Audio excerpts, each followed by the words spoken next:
আসসালামু আলাইকুম বাংলাদেশি ভাই ব্রাদার। তো ফাইনালি আমাদের কোরিয়াতে এখন কিন্তু সরকারি বন্ধ চলতেছে, আর আমার কোম্পানিতে বন্ধ দিয়েছে 5 দিনের জায়গায় 4 দিন। তাতে আমার বাল ছেঁড়া গেল।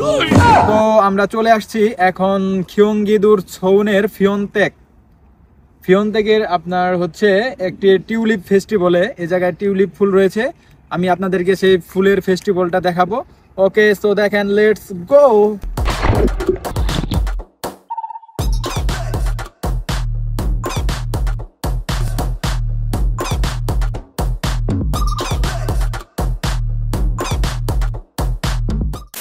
তো গাইস, ফাইনালি আমরা যে জায়গায় ফেস্টিভ্যাল হচ্ছে সেই জায়গায় মূলত আমরা এখন চলে আসছি। দেখতে পাচ্ছেন গেট, আর গেটের পাশে এই জায়গায় ম্যাপ দেওয়া আছে সম্পূর্ণ এই পার্কের ভিতরে কি কি আছে না আছে সবকিছু A to Z details information দেওয়া আছে আর কি। এই এরিয়া সম্পূর্ণ এবং কি এর ভিতরে কি কি ফুল রয়েছে না রয়েছে সে সম্পর্কে তথ্য দেওয়া আছে সবকিছুই A to Z। আর আমরা ফাইনালি পার্কের ভিতরে ঢুকে পড়লাম। দেখতে পাচ্ছেন কি পরিমাণে ফুল। আরেকটি কথা আপনাদেরকে বলে রাখি যে এই জায়গায় মূলত টিউলিপ ফুল হলো মূল আকর্ষণ। এর পাশাপাশি 50,000-এরও বেশি ফুল রয়েছে এই জায়গায়, তারা উৎপাদন করে আর কি 50,000-এরও বেশি আপনার ফুল। তো এখন কথা হচ্ছে যে আমরা তো টিউলিপ ফুল দেখবই, কিন্তু এর পাশাপাশি যে সমস্ত ফুল রয়েছে সেগুলো এখন আমি আপনাদেরকে ঘুরিয়ে ঘুরিয়ে দেখাবো। আর এই হচ্ছে আমাদের স্বপ্নের টিউলিপ ফুল। এটি একটি অত্যন্ত জনপ্রিয় ফুল ও সৌন্দর্যময় বসন্তকালীন ফুল, যা মূলত তার উজ্জ্বল রং ও আকর্ষণীয় আকারের জন্য বেশি পরিচিত। টিউলিপ ফুলের বৈজ্ঞানিক নাম হচ্ছে টিউলিপা। টিউলিপ মূলত মধ্য এশিয়া থেকে উৎপত্তির স্থান। পরবর্তীতে এটি তুরস্ক ও ইরান সহ বিভিন্ন দেশে ছড়িয়ে পড়ে। ইউরোপে, বিশেষ করে নেদারল্যান্ডসে এটি ব্যাপকভাবে জনপ্রিয় হয়ে ওঠে।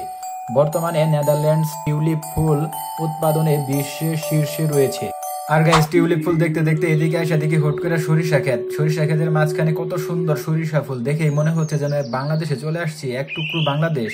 সরিষা ফুল দেখে 1 মিনিটের জন্য আবেগে চলে গেছিলাম, কিন্তু আবেগে চললে হবে না, এখন চলতে হবে রিয়েলিটিতে। এখন আসছি টিউলিপ ফুলে, তাই টিউলিপ ফুল নিয়ে কথা বলবো। আর তার মাঝখানে দেখতে পাচ্ছেন যে কত সুন্দর সুন্দর প্রজেক্ট বানিয়ে রেখে দিছে, আর কত সুন্দর ফুল। আমি এই জায়গায় সরিষা ফুল আর টিউলিপ ফুল বাদে আর কোনো ফুলের নামই জানি না, যা সত্য কথা। তাই আমি আপনাদের আর অন্য কোনো ফুল সম্পর্কে কোনো কথাই বলতে পারতেছি না।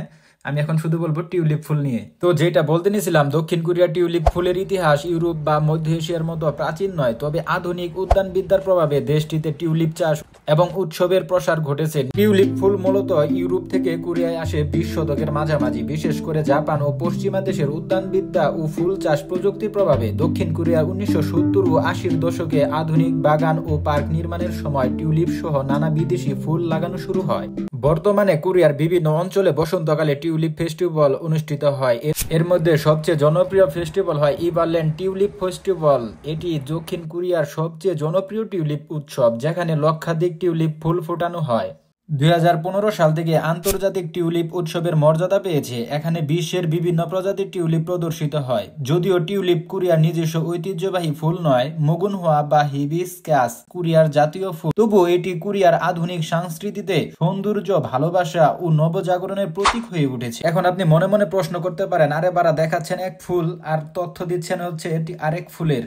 আমি আগেই বলছি যে আমি এই জায়গায় রয়েছে 50,000-এর উপরে ফুল, আমি একটি ফুলের নামও জানি না, শুধু সরিষা ফুল আর টিউলিপ ফুল বাদে। তো গাইস, এই লুকটার জন্য মনে করলেন যে আজকে আপনার একদম পুরো প্ল্যানটাই নষ্ট। এই লুকটার জন্য সে ঘুম থেকে উঠছে দুপুরে 1টায় বের হয় বাসা থেকে। এখন সবকিছু তো আমরা যে জায়গায় আসছি, মূলত এই জায়গায় ফিয়নটেক হলো আমাদের বাসা থেকে প্রায় 4 ঘন্টার রাস্তা। এই জায়গায় আসছি, আসতে আসতে হয়ে গেছে সন্ধ্যা। এখন বলে যে মন দাদাচ্ছয়, এই যে দরজা বন্ধ করে দিছে, আমাদের বের করে দিল এই মাত্র। কিচ্ছু করার নাই। আপনার কোনো অনুভূতি আছে? কোরিয়াতে এসে কোনোদিন হতাশ হয়নি। হ্যাঁ, আজকে হতাশ হইলাম রাকিব ভাইয়ের জন্য। আমার জন্য না, প্রায় 6 ঘন্টা পথ পাড়ি দিয়ে 6 ঘন্টা না 4 ঘন্টা, যেটা সত্য সেটা বলেন। টিউলিপ ফেস্টিভ্যাল দেখতে। হ্যাঁ, তো এসে দেখছি অলরেডি দরজা বন্ধ হয়ে গেছে। অলরেডি 10 মিনিটের জন্য আমরা ঢুকছি। 10 মিনিট একটু মানে কেবল ফটোশুট শুরু করছি আর একটু ভিডিও করতেছি। এই মুহূর্তে নারী মানুষ ভালো লাগে ভাই, নারী মানুষ খুব প্রতিপক্ষ এই মুহূর্তে আস্তে বলছে, এই নারী সম্পর্কে কোনো কথা বলবেন না, আমার ব্লগে কোনো নারী সম্পর্কে কোনো কথা হবে না। এক প্রতিপক্ষ এসে বলতেছে যে মন দাদাচ্ছয় বন্ধ হয়ে গেছে, তোমরা তাড়াতাড়ি, দরজা বন্ধ হয়ে গেছে, সময় শেষ, সিগান অফ, তাড়াতাড়ি বের হয়ে যাও। এখন আমাদের বের করে দিল, কিছু করার নাই, ব্লক একদম মাটি। কে তৈরি করছে কর্তৃপক্ষ জানে, জিজ্ঞাসা করুন। কর্তৃপক্ষ সময় নির্ধারণ করে দিয়েছে। হতাশ হয়ে গেলাম। হতাশ হওয়া যাবে না, বন্ধ শুরু, আরো বন্ধ বাকি আছে 4 দিন। আমরা প্রচুর ঘুরবো। নেক্সট আমরা যাব হানক ভিলেজে। এখন কেউ কেউ আবার প্রশ্ন করতে পারেন যে অন্য কোনো ফুলের নাম জানোস না, তাহলে গেছিস কেন ওই জায়গায়? আমি বলবো তাদেরকে, আরে ভাই গেছিলাম তো টিউলিপ ফুলের উদ্দেশ্যে, যায় দেখি 50,000-এর উপরে ফুল। এত ফুল কি নাম মুখস্থ করা সম্ভব? এমনিতেই কোরিয়ান ভাষা শিখতে শিখতে আমার জীবন তেনা তেনা, তার মধ্যে যদি আবার ফুলের নাম শেখা শুরু করি তাহলে কি থাকবে আর আমার জীবনে, আপনারাই বলেন। যাই হোক, আমি টিউলিপ ফুল সম্পর্কে আসছিলাম ব্লগ বানাইতে, তাই আমি টিউলিপ ফুল নিয়ে আপনাদেরকে ইনফরমেশন দিলাম। আপনারা যদি আরেকটু সময় দেন আমাকে, তাহলে টিউলিপ ফুল সম্পর্কে আরেকটু জিনিস আমি শেয়ার করবো আপনাদেরকে। টিউলিপ বাগানগুলো কোরিয়ার বসন্তকালীন পর্যটন অন্যতম আকর্ষণ। এগুলো ফ্যামিলি পিকনিক, ফটোশুট এবং সামাজিক যোগাযোগের মাধ্যমে শেয়ার করার জন্য অত্যন্ত জনপ্রিয় ফুল। তাই আপনারা ফ্যামিলি নিয়ে বা আপনাদের বন্ধু বান্ধব নিয়ে চলে আসতে পারেন এই টিউলিপ ফেস্টিভ্যালে, আর মজার মজার সুন্দর সুন্দর ছবি তুলতে পারেন আমার মতো আর কি।